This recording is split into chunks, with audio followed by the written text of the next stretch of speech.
Ward councillor வந்து Naganathan, DMK councillor. இவர் 2 முறை தேர்ந்தெடுக்கப்பட்டவர்.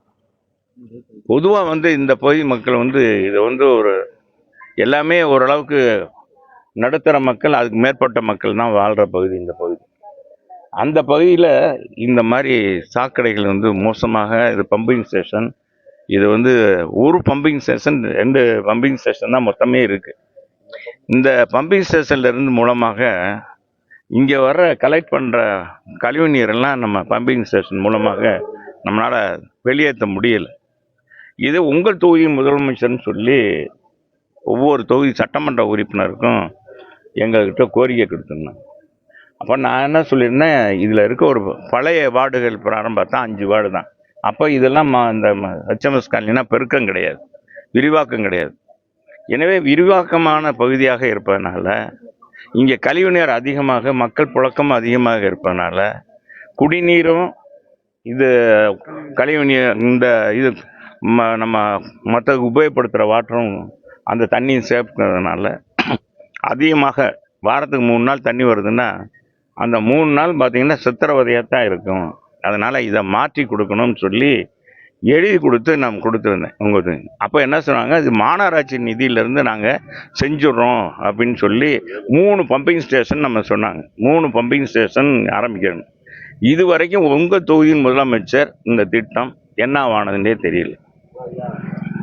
அது வந்திருந்தா இந்த மாதிரி பிரச்சனையே வந்திருக்காது. உடனே இந்த கழிவு நீரை அகற்றிருக்கலாம். 2வது என்னென்னா, ஒரு மாநகராட்சி மாமன்ற உறுப்பினருடைய கடமை நாள்தோறும் தெருக்களில் வந்து பார்த்து அந்த சுற்றி அந்த மகிழ் மக்களுக்கு அன்றாட குறைகளை, சுகாதார பணி, இந்த மாதிரி எது சீர்கேடாக இருக்குது, தண்ணி வரலையா, என்ன ஏன்னு கேட்பது தான் மாநகராட்சி பணியாளர், அந்த கவுன்சிலருடைய மாமன்ற உறுப்பினர். ஆனால் இந்த மாமன்ற உறுப்பினர் ஒரு குறுநில மன்னர் போல். ஏன்னா அவர் அந்த விராட்டிபத்திலே இருந்துக்கிட்டு விராட்டிபத்து மக்கள் ஓட்டு போட்டால் போதும், நம்ம ஜெயிச்சிடறோம் அப்படின்னு சொல்லி இது 2வது முறை அவர் வந்திருக்கார்.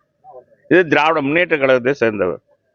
இதே பகுதியில் இப்போ நம்ம கொடியை நாட்டுவோம்னு சொல்கிறார் இல்லையா வணிகவரித்துறை அமைச்சர், நான் கொடியை நாட்டுகிறேன் மேற்கு தொகுதியிலும் சொல்கிறார். முதல்ல இதை நாட்ட சொல்லுங்க. ஒரு அமைச்சர் அன்றாட வாழ்கிற மக்களுடைய பிரச்சனையை களைகிறதுக்கு என்ன பிரச்சனை? இப்போ இந்த முல்லை பெரியார் கூட்டு குடிநீர் திட்டத்தை நம்ம கொண்டு வந்து எங்கள் ஆட்சியில், அது என்னுடைய முயற்சியில் தான் முழுக்க அது நான் தான் எழுதி கொடுத்து எங்களுடைய பொதுச் செயலாளர், உள்ளாட்சித்துறை அமைச்சர், புரட்சித் தலைவருடைய பிறந்த நாளில் அறிவிக்கப்பட்டது. 100ஆண்டு விழாவில் மதுரையில் எத்தனை வருஷம் ஆச்சு. அது நாங்கள் தொடங்கி வச்சுட்டோம். 2023 முடிக்க வேண்டிய அந்த இதை இந்த வருஷம் எப்படியாச்சும் முடிச்சிடணுன்றதுக்காக எங்களுடைய பேச்சுக்கு ஆளாகக்கூடாது அப்படின்னு அடிப்படையில் அவதியாக என்ன செய்கிறாங்க, அங்கங்கே பரிச்சாத்தமாக ஓட்டம் பண்ணுறாங்க. அந்த மழை தண்ணியை ஏற்றி உயர்மட்ட தொட்டியில் ஏற்றி இறக்குறாங்க. எங்கெங்கே இன்னும் நிறைய இடங்கள்ல என் வீட்டுக்கு இன்னும் கொடுக்கலங்க. சொன்னால் வெறும் லைன் மட்டும் கொடுத்துருக்காங்க. இப்போ தான் மெயினே போட்டுக்கிட்டு இருக்காங்க. அதில் வர்ற தண்ணி பார்த்தீங்கன்னா இந்த மேற்கு தொகுதியில் தண்ணி பார்த்தா அதுவும் ஆறாக ஓடுது. அதுவும் கழிவு நீர் கலக்கிறதுனால மக்கள் நடமாடவே முடியல. இங்கே பார்த்தா வெறும் கழிவு நீர். இங்கே பாருங்கள், என்னால் சகிக்க முடியல. நான் இந்த இதில் வேண்டான்னாங்க, பரவாயில்ல அப்படின்ட்டு நான் அதில் தான் வேஷ்டியை மடிச்சுக்கிட்டு வர்றேன். எவ்வளவு மோசமாக இருக்குது. ஒரு அமைச்சர் 2 அமைச்சர் மதுரையில் இருக்காங்க, என்ன நாள்தோறும் பேட்டி கொடுக்குறாங்களே ஒழிய இவர் அங்கே பார்த்தா உலகம் பூரா கொடியை கட்டுறாங்க. விட்டா நம்ம உடம்புல கூட குத்தி விட்டுருவாங்க போல இருக்கு திமுக கொடியை.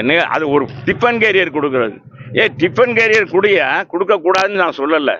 இதை முதல்ல கவனம் செலுத்த சொல்லி மாநகராட்சி கூட்டத்தை நடத்துங்க, ஆணையாளரை கூப்பிடுங்க, அங்கங்கே இருக்கிற கவுன்சிலர், உங்கள் கவுன்சிலரே வச்சு என்ன குறைபாடுகள் அப்படின்ற பார்க்க வேணாமா?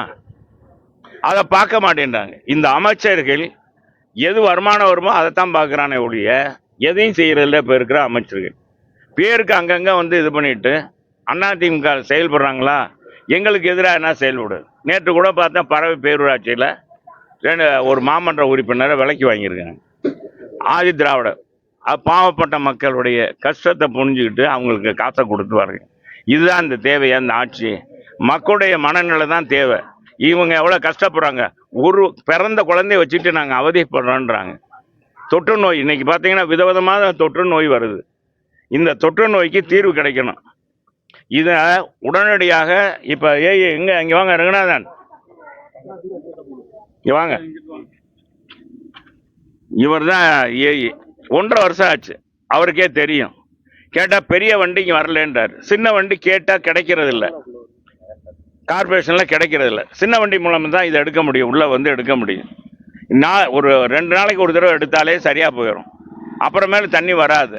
அதை செய்யணும் அப்படின்றத நானும் அவங்கள்ட்ட கேட்டுக்கிறேன். மாநகராட்சி கமிஷனர் கொஞ்சம் நல்லா செயல்படக்கூடியவங்க இன்னைக்கு ஏன் தான் இப்படி ஆகிட்டாங்க, நல்லா இருந்தவங்க இன்னைக்கு இப்படி ஆகிட்டாங்களேன்னு வருத்தமாக இருக்குது. இதில் ஜிஹெச்ஓ, டிசி, ஏஇ, சி எல்லாருமே இதை கவனம் செலுத்தி, ஏசிலாம் கவனம் செலுத்தி, இந்த மண்டல ஏசி மாமன்ற உறுப்பினர் உடனடியாக வந்து இதை வந்து உடனே களையணும். இல்லைன்னா நாங்கள் நாளைக்கு ரோடு மறியல் பண்ணிடுவோம். எல்லாரும் தேனி ரோட்டை மெயின் ரோடு பண்ணி தான் நாங்கள் இருக்க போகிறோம். இது நான் வந்து விளம்பரத்துக்காக எல்லாம் இல்லை, அந்த மாதிரி நோக்கம் கூடையவன்னு நான் அல்ல. நான் மக்களுடைய தேவையே நிறைவேற்றணும். இது பாருங்கள், அன்றாட இது வந்து மிகப்பெரிய மோசமான விளைவு. இன்னும் மழை காலம் ஆரம்பிக்கலைன்னா, மழை காலம் ஆரம்பித்தா என்ன ஆகுறது? மக்களே வாழ முடியாது, அகதிகள் மாதிரி வாழ்ந்து கொண்டு இருக்கிறாங்க. எனவே இதை வந்து உடனடியாக இந்த அரசாங்கம் கவனம் எடுக்கணும், மாநகராட்சி கவனம் எடுக்கணும். நகர்ப்புறத்துறை அமைச்சர் உடனடியாக போர்க்கால அடிப்படையில் மதுரை மாநகரில் கொடுக்கப்படுகிற இந்த முல்லை பெரியார் கூட்டு குடிநீர் திட்டம் பணி எந்த அளவில் இருக்குது? இப்போ இந்த ஒப்பந்த பணியாளரும் ரோடு அவன் பாட்டுக்கு போட்டுட்டு போயிடுறான். இங்கே இருக்கிற பாதாள சாக்கடை இது எத்தனை வருஷம் அவருக்கே தெரியும். நானே எடுத்து நாங்கள் எங்கள் மாநகராட்சி மூலமாக தீர்வு பண்ணுறோம், நிதி ஒதுக்கிறோம், உள்ளாட்சித்துறையிலேருந்து நிதிக்கிறோம் அப்படின்னு சொன்னாங்க. ஒன்றும் செய்யலை. இதுக்குன்னு 5 கோடி செலவாகுது. அந்த 5 கோடி பொது நிதியிலேருந்து நாங்கள் வாங்கி செஞ்சு தரேன்னு சொன்னார். நம்மகிட்ட சொன்னார் நகர்ப்புறத்துறை அமைச்சர். ஆனால் இது வரைக்கும் செய்யலை. இனியாவது செய்யணும்னு கேட்டுக்கிறேன். கார்பரேஷன் கமிஷனர் தொடர்பாக பேசுனீங்க சார்? எனக்கு இப்போ தான் சொல்லியிருக்காங்க இவ்வளோ மோசமாக இருக்குன்னு. பார்த்துட்டு தான் எதையும் சொல்லணும். எது பார்க்காம எதுவும் கட்சிக்காரங்க கொஞ்சம் முன்ன பின்ன கூட சொல்லலாம், வந்து பார்த்த பிறகு தானே சொல்லணும். இப்போ தான் பார்த்துருக்கேன். இப்போதான் சொல்கிறாங்க. இது நமக்கு இதெல்லாம் தெரியாது. எங்கள் மக்கள் போய் பார்த்து அந்த கவுன்சிலர் இந்த மாதிரி அவருடைய இது அவங்ககிட்ட கேளுங்க. இந்த மாதிரி ஆளுகள்லாம் தேர்ந்தெடுக்கக்கூடாது. இந்த மாதிரி ஆளுகள் பொது வாழ்க்கைக்கே வரக்கூடாது. பொது வாழ்க்கைக்கு வர்றவன் மக்களுடைய பிரதிநிதியாக, மக்களுடைய ஊழியனாக இருக்கு. நான் அமைச்சராக இருந்தாலும் ஒரு ஊழியனாக தான் இருந்தேன். 10 வருஷம் நான் அமைச்சராக இருந்தாலும் நான் என்னைக்கும் அமைச்சர்ன்ற போர்வையில் வந்து காரில் இருக்கும்போது தான் சிவப்பு விளக்கு, கீழே இறங்கிட்டேன்னு நானும் தொண்டன் தான். நான் மக்கள் பிரதிநிதி. அதே மேற்கு தொகுதி வந்துட்டேன்னா மேற்கு தொகுதி மக்கள் தான் எனக்கு கடவுள், எனக்கு உலக அறிய செஞ்சவங்க. அதனால தான் இந்த மக்களை நான் நம்புகிறேன். மக்களுக்காக இந்த மக்கள் படுற கஷ்டத்தினால தான் இங்கே பார்த்தீங்கன்னா அந்த முல்லை பெரியார் அணையிலிருந்து கூட்டு குடிநீர் திட்டத்தை கொண்டு வந்தோம். அதே மாதிரி இங்கிட்டு இருக்க நீர்நிலையெல்லாம் கரையை வலுப்படுத்தி காடையை அகலப்படுத்தணும். மாடக்குளம் கண்மாயை நிறைச்சோம். இதனால் நிலத்தடி நீர் கூடிச்சு. இப்போ இந்த ஆட்சியில் பார்த்தீங்கன்னா ரோடு இப்போ 17 கோடிக்கு போடப்பட்ட ரோடு பார்த்தீங்கன்னா ஒரு மலைக்கே பெயர்ந்துருச்சு. நாங்கள் 37 லட்சம் ரூபாய்க்கு கட்டின அந்த தடுப்பு சுவர் இன்றைக்கும் அரண் போல் இருக்குது. அந்த காலத்தில் மன்னர் கட்டின மாதிரி இருக்குது. எனவே இவர் அமைச்சர் வந்து சும்மா கொடிய நாட்டுறன்லாம் சும்மா படத்துக்கு வேணா இருக்கான். மன்னவன் வந்தானடி ஒரு படம் பார்த்துருப்பீங்களா? சிவாஜி கணேசன் வச்சார். நான் கொடியை நாட்ட போகிறேன், நான் கோட்டையை பிடிக்க போகிறேன், கொடியை நாட்ட போகிறேன். நீ கொடியையும் நாட்ட முடியாது, கோட்டையும் பிடிக்க முடியாது. உன்னை மாதிரி ஆள் இருக்கன்னு தொட்டிங்க. திமுக எப்படி வளரும்? திமுக அழிய போகிறது உறுதியாக. 2026 எடப்பாடியார் ஆட்சி மலரும் என்பதை தெரிவிச்சுக்கிறேன். இந்த கவுன்சிலர் எல்லா இடத்தையும் இப்போ மண்டல தலைவர் இல்லாமல், இப்போ மண்டல தலைவரே இல்லை மாநகராட்சியில், 2 நிலைக்குழு தலைவரும் இல்லை. கார்பரேஷன் இயங்கலையா? பேச எல்லா மாநகராட்சி கவுன்சிலர் ரிசைன் பண்ணிட்டு போங்களே திமுகக்காரங்க.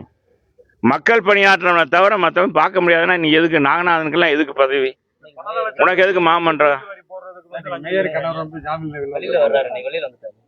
கோர்ட்டு நீதி அரசு கொடுத்துருக்கு, நீதிமன்றம் கொடுத்துருக்கு. அதில் கிரிட்டிசைஸ் பண்ண விரும்பலை.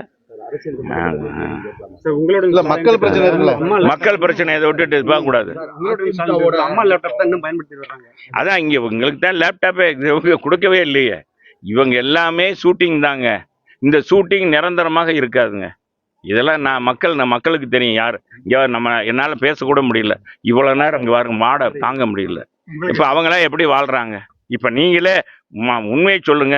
உங்க ஊடகங்கள் நீங்களே உங்களால இப்போ வந்து மூச்சு திணறல் வருது. அதனால தயவு செஞ்சு இதை நிப்பாட்டிங்க. அரசியல் கருத்து நான் என்னாச்சும் சொல்ல உடனே நீங்க அதைத்தான் தலைப்பு போடுறீங்க. அதே இதாகுது. மாடக்குளத்தை வரிந்து கட்டிட்டு சொல்ல மாடக்குளம் கம்மாயை பத்தி சொன்னா அதை விட்டுட்டு விஜய் விஜய் விஜய்ன்னு சொல்லிடுறீங்க. அது மாதிரி தேவையில்லாத கேட்க இந்த இதுல பிரச்சனை. இதுக்கு நான் கொடுத்ததுக்கு என்ன தீர்வு? உங்கள் தொகுதியின் முதலமைச்சர் அதுல சட்டமன்ற உறுப்பினர் முறையில் என்னுடைய முறையை எழுதி கொடுத்துருக்கேன். இந்த ஹெச்எம்எஸ் காலனியில் இருக்க தண்ணீர் கழிவு நீர்லாம் போக்குறதுக்கு நடவடிக்கை எடுக்கணும். பம்பிங்னால முடியல, இங்க இருக்கிற மோட்ரு அந்த வெல் வந்து சரியில்லை, சின்னதா இருக்கு, இப்போ அதை மாற்றணும், பெரிய வெள்ளா போடணும், அதுக்கு போடுறதுக்கு இடம் கிடையாது, அதனால 3 பிரிவா போடணும், 3 வார்டா பிரித்து போடணும் அப்படின்னு சொல்லியிருந்தேன். உறுதியாக செய்யப்படும் அப்படின்னு சொன்னாங்க. இன்னும் செய்யலை. இது உடனடியாக போர்க்கால அடிப்படையில் இந்த ஆட்சியாளர்களும் இந்த துறை அமைச்சரும் மாநகராட்சி நிர்வாகமும் செய்ய வேண்டும் என்பதை கேட்டுக்கிறேன்.